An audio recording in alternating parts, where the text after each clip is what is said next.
Hello friends, welcome to Kannan info Tamil. சில நாட்களா எனக்கு உடல்நிலை சரியில்லாதனால நம்ம சேனல்ல வீடியோஸ் பப்ளிஷ் பண்ண முடியல. அதற்காக நான் உங்ககிட்ட அப்பாலஜைஸ் பண்ணிக்கிறேன். இனி தொடர்ந்து நம்ம சேனல்ல வீடியோஸ் பப்ளிஷ் ஆகும். அந்த வீடியோஸுக்கு உங்களோட ஆதரவை கொடுக்கணும் அப்படின்னு நான் கேட்டுக்கிறேன். இப்போ நம்ம இன்னைக்கு டாபிக்க பார்க்கலாம். பிப்ரவரி 24ஆம் தேதியிலிருந்து ரஷ்யா மற்றும் உக்ரைன் படையினருக்கிடையே கடுமையான யுத்தம் நடந்து வருது. இந்த யுத்தம் முதல்ல ஸ்டார்ட் ஆகும்போது நிறைய டிஃபென்ஸ் எக்ஸ்பர்ட்ஸ் என்ன சொன்னாங்க அப்படின்னா, ரஷ்ய படை உக்ரைன் படையை எளிதா வீழ்த்தி விடும், ஓரிரு நாட்கள்ல ரஷ்யா யுத்தத்தை முடிச்சிருவாங்க அப்படின்னு சொன்னாங்க. ஆனா இப்ப நடக்கக்கூடிய நிகழ்வுகளை பார்த்தா ரஷ்ய படை உக்ரைன் படையிடமிருந்து கடுமையான எதிர்ப்பை சந்திக்கிறாங்க. ரஷ்யா உக்ரைனுடைய தலைநகரமான கியேவ் நகரத்தை பிடிப்பது தாமதமாகி கொண்டிருக்கு. இதற்கு காரணம் என்ன? ரஷ்யா மற்றும் உக்ரைன் ராணுவத்தின் பலம் என்ன? ரஷ்யா எவ்வளவு நாள்ல உக்ரைனை கைப்பற்ற முடியும் அப்படிங்கறத பத்தி நம்ம டீடைலா இந்த வீடியோல பார்க்கலாம். நீங்க இப்பதான் நம்ம சேனலுக்கு ஃபர்ஸ்ட் டைம் வர்றீங்க அப்படின்னா நம்ம சேனலை சப்ஸ்கிரைப் பண்ணிக்கோங்க. அப்படியே அந்த பெல் நோட்டிபிகேஷனை கிளிக் பண்ணி ஆல்ங்கிற ஆப்ஷனை எனேபிள் பண்ணிக்கோங்க. பிப்ரவரி 24ஆம் தேதி ரஷ்யா உக்ரைன் மீது 3 திசைகள்ல இருந்து தங்களோட தாக்குதலை தொடங்கினாங்க. அதாவது கிழக்கு திசையில் டான்பாஸ் நகரத்தில் இருந்தும், தெற்கில் கிரீமியா தீபகற்ப பகுதியில் இருந்தும், வடக்கில் பெலாருஸ் நாட்டில் இருந்தும் ரஷ்ய படை உக்ரைனுக்குள் தாக்குதலை நடத்த ஆரம்பிச்சாங்க. ரஷ்யா உக்ரைனில் உள்ள முக்கியமான நகரங்களான மரியோபோல், கார்கிவ், ஒடிசா, ஜாபரோஜியா, டொனிப்ரோ போன்ற நகரங்கள் மீது கடுமையான ஏவுகணை தாக்குதல் நடத்தினாங்க. உக்ரைனுக்கு சொந்தமான போரிஸ்பில் விமான தளத்தை தங்களோட கட்டுப்பாட்டுல கொண்டு வந்துட்டாங்க. உக்ரைனுடைய தலைநகரமான கியாவிலும் கடுமையான தாக்குதலை ரஷ்யா நடத்தி இருக்காங்க. பல முக்கியமான நகரங்களை ரஷ்யா கைப்பற்றிட்டாங்க.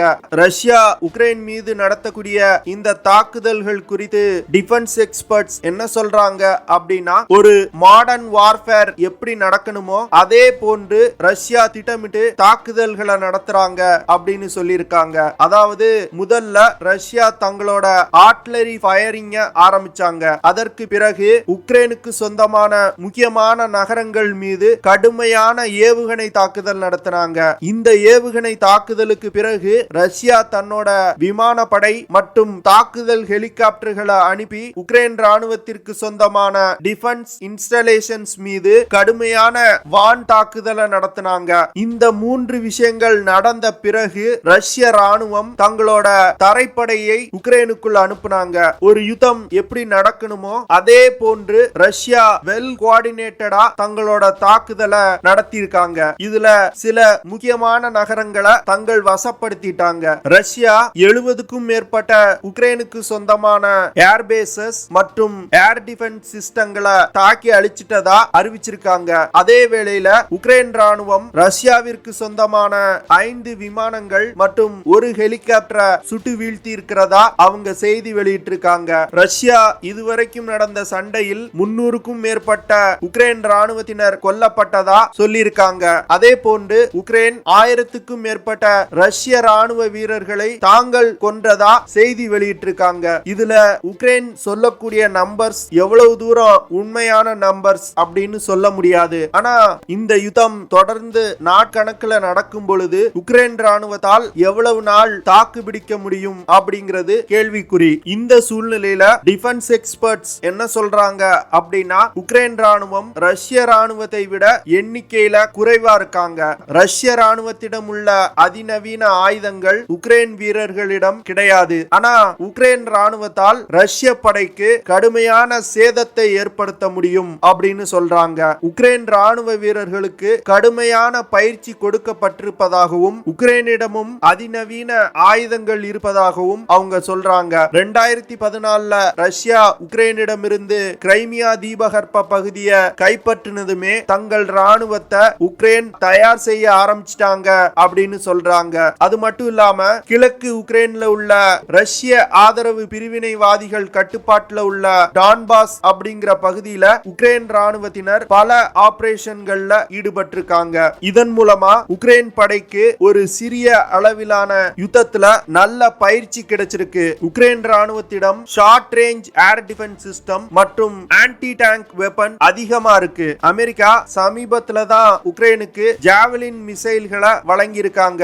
ஜாவலின் அப்படிங்கிறது ஒரு man portable fire and forget air defence missile. இந்த மிசைல்களை கொண்டு முன்னேறி வரக்கூடிய ரஷ்ய டேங்குகள் மற்றும் கவச வாகனங்கள் மீது தாக்குதல் நடத்த முடியும். இப்ப நம்ம ரஷ்யா மற்றும் உக்ரைன் ராணுவத்தை கம்பேர் பண்ணி பார்க்கலாம். உக்ரைன்ல முழு நேர ராணுவ வீரர்களா 2 லட்சம் பேர் இருக்காங்க. அதுவே ரஷ்யாவிடம் 9 லட்சம் ராணுவ வீரர்கள் இருக்காங்க. உக்ரைன் நாட்டோட ராணுவ பட்ஜெட் 12 பில்லியன் அமெரிக்க டாலர். ரஷ்யாவுடைய டிஃபென்ஸ் பட்ஜெட் 154 பில்லியன் அமெரிக்க டாலர். உக்ரைனை விட பல மடங்கு அதிகமா ரஷ்யா தங்களோட ராணுவத்துக்கு செலவு செய்றாங்க. ரஷ்யா மற்றும் உக்ரைனுடைய தரைப்படை தாக்குதல் ஆயுதங்களை பத்தி பார்க்கலாம். உக்ரைனிடம் 2600 டேங்குகள் இருக்கு. அதுவே ரஷ்யாவிடம் 12500 டேங்குகள் வச்சிருக்காங்க. தரை மூலமா தாக்குதல் நடத்துவதற்கு இந்த டேங்குகள் ஒரு முக்கியமான ரோலை பிளே பண்ணும். உலக அளவுல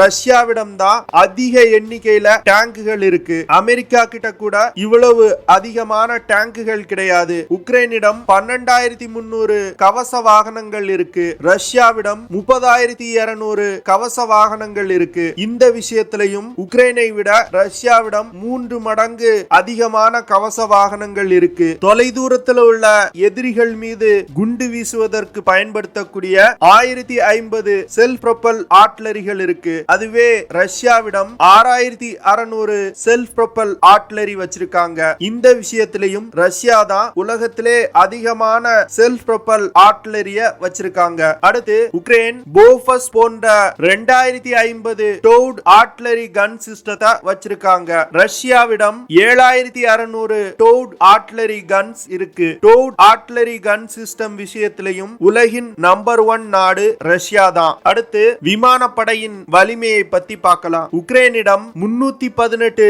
விமானங்கள் இருக்கு. ரஷ்யாவிடம் 4200 விமானங்கள் இருக்கு. விமானப்படையின் வலிமையில உலகின் 2வது நாடா ரஷ்யா இருக்காங்க.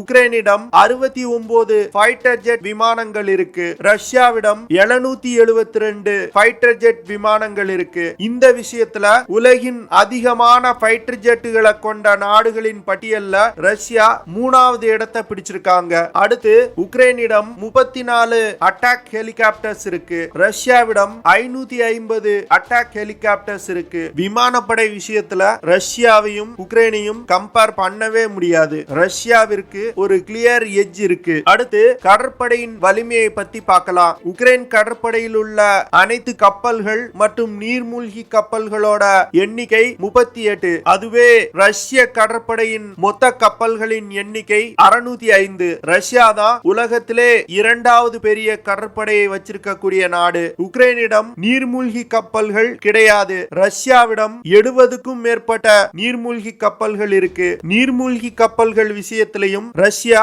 உலகின் 2வது மிகப்பெரிய நீர்மூழ்கி கப்பல்கள் படையை வச்சிருக்கக்கூடிய நாடா இருக்கிறாங்க. உக்ரைன் கடற்படையில் டெஸ்ட்ராயர் ரக போர்க்கப்பல்கள் கிடையாது. ரஷ்ய கடற்படையில் 15 டெஸ்ட்ராயர் ரக போர்க்கப்பல்கள் இருக்கு. உக்ரைன் கடற்படையில் ஒரு ஃப்ரிகேட்ஸ் ரக போர்க்கப்பல் இருக்கு. அதுவே ரஷ்ய கடற்படையில் 11 ஃப்ரிகேட்ஸ் ரக போர்க்கப்பல்கள் இருக்கு. உலகின் சக்தி வாய்ந்த ராணுவங்கள் பட்டியல்ல ரஷ்யா 2வது இடத்துல இருக்காங்க.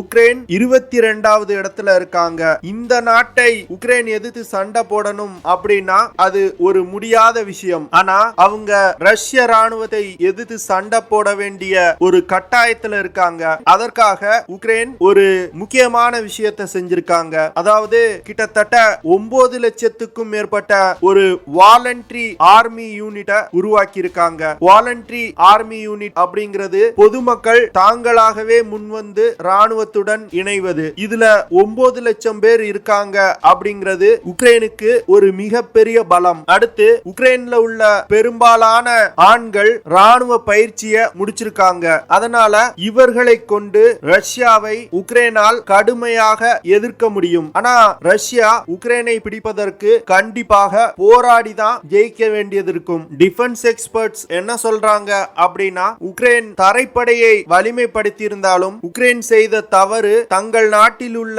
ஆன்டி ஏர்கிராப்ட் மற்றும் ஆன்டி மிசைல் டிஃபென்ஸ் சிஸ்டத்தை டெவலப் செய்யாம விட்டது. இதனால உக்ரைனுடைய ராணுவ ராணுவம் மற்றும் விமான தளங்களை ரஷ்ய விமானப்படை தாக்குதல் நடத்த முடியும். இது உக்ரைனுக்கு ஒரு மிகப்பெரிய பின்னடைவை ஏற்படுத்தும் அப்படின்னு சொல்லியிருக்காங்க. அது மட்டும் இல்லாம ரஷ்யாவிடம் அதிநவீன எலக்ட்ரானிக் வார்ஃபேர் சிஸ்டங்கள் இருக்கு. இதன் மூலமா உக்ரைன் ராணுவத்தின் கமாண்ட் அண்ட் கண்ட்ரோல் சென்டர்ஸ் மற்றும் கம்யூனிகேஷன் யூனிட்டுகளை செயல்பட விடாமல் செய்ய முடியும். இதன் காரணமா உக்ரைன் ராணுவத்தால் ஒருங்கிணைந்து தாக்குதல் நடத்த முடியாது. இந்த யுத்தத்துக்கு முன்பே மேற்கத்திய நாடுகள் உக்ரைனுக்கு பல முக்கியமான ஆயுதங்களை வழங்கியிருக்காங்க.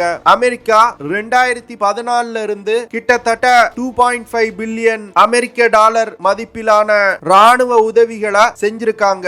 இப்போ சமீபத்துல தங்களோட ஜாவலின் ஆன்டி டேங்க் மிசைல், கடற்படை ரோந்து படகு, ஸ்னைப்பர் ரைபிள்ஸ், உளவு பார்க்கக்கூடிய ட்ரோன்கள், அதிநவீன ரடார்கள், இரவு நேரங்களில் சண்டைக்கு பயன்படுத்தக்கூடிய நைட் விஷன் மற்றும் ரேடியோ எக்யூப்மெண்ட்ஸ் போன்ற பல விஷயங்களை உக்ரைனுக்கு அமெரிக்கா கொடுத்திருக்காங்க. துருக்கி உக்ரைனுக்கு பைரக்டர் டிபி ட்ரோன்களை விற்பனை செஞ்சிருக்காங்க. இந்த ட்ரோன்களை பயன்படுத்தி தான் அசர்பைஜான் அர்மீனியாவை தோற்கடிச்சது. அதனால உக்ரைன் இந்த ட்ரோன்களை ரஷ்யாவிற்கு எதிராக அதிகமான தாக்குதல்களுக்கு பயன்படுத்துவாங்க அப்படின்னு சொல்லப்படுது. இந்த அதிநவீன ட்ரோன்களை கொண்டு ரஷ்யாவுடைய டேங்குகளை தாக்கி அழிக்க முடியும். ரஷ்ய படையின் முன்னேற்றத்தை தடுத்து நிறுத்த முடியும். பிரிட்டன் உக்ரைனுக்கு 2000க்கும் மேற்பட்ட ஷார்ட் ரேஞ்ச் ஆன்டி டேங்க் மிசைல்களை கொடுத்திருக்காங்க. அது மட்டும் இல்லாம உக்ரைன் படைக்கு பயிற்சியும் கொடுத்திருக்காங்க. இப்போ உக்ரைனுடைய பலம் என்னவா இருக்கும் அப்படின்னு டிஃபென்ஸ் எக்ஸ்பர்ட் சொல்றாங்க அப்படின்னா, short range anti tank missile, short range air defence system, துருக்கியிடமிருந்து வாங்கிய அதிநவீன ட்ரோன்கள் மற்றும் அமெரிக்கா சப்ளை செய்த ஜாவலின் மிசைல்கள். இதை கொண்டுதான் உக்ரைன் ரஷ்யா மீது கடுமையான தாக்குதலை நடத்துவாங்க அப்படின்னு சொல்றாங்க. ஆனா உலகத்திலே இரண்டாவது வலிமையான ராணுவத்தை கொண்ட ரஷ்ய ராணுவத்தின் முன்பு உக்ரைன் எவ்வளவு நாள் தாக்கு பிடிப்பாங்க அப்படின்னு சொல்ல முடியாது. அதிகபட்சமா ஒரு வாரத்துக்குள்ள உக்ரைனை ரஷ்யா கைப்பற்றிடுவாங்க அப்படின்னு சில டிஃபென்ஸ் எக்ஸ்பர்ட் சொல்றாங்க. பார்க்கலாம் இந்த யுத்தத்துல ஜெயிக்க போறது ரஷ்யாவா இல்ல உக்ரைனா. ஓகே ஃப்ரெண்ட்ஸ், நம்ம வீடியோவோட நிறைவு பகுதிக்கு வந்துட்டோம். இதெல்லாம் தான் நான் உங்ககிட்ட ஷேர் பண்ணணும் அப்படின்னு நினைச்ச விஷயங்கள். ஐ ஹோப் நான் ஷேர் பண்ண விஷயங்கள் உங்களுக்கு பிடிச்சிருக்கும்னு நினைக்கிறேன். அப்படி பிடிச்சிருந்துச்சுன்னா ஷேர் பண்ணுங்க, லைக் பண்ணுங்க, கமெண்ட் பண்ணுங்க, மறக்காம நம்ம சேனலுக்கு சப்ஸ்கிரைப் பண்ணுங்க. அப்படியே அந்த பெல் நோட்டிபிகேஷனை கிளிக் பண்ணி ஆல்ங்கிற ஆப்ஷனை எனேபிள் பண்ணிக்கங்க. See you in the next video. Jai Hind.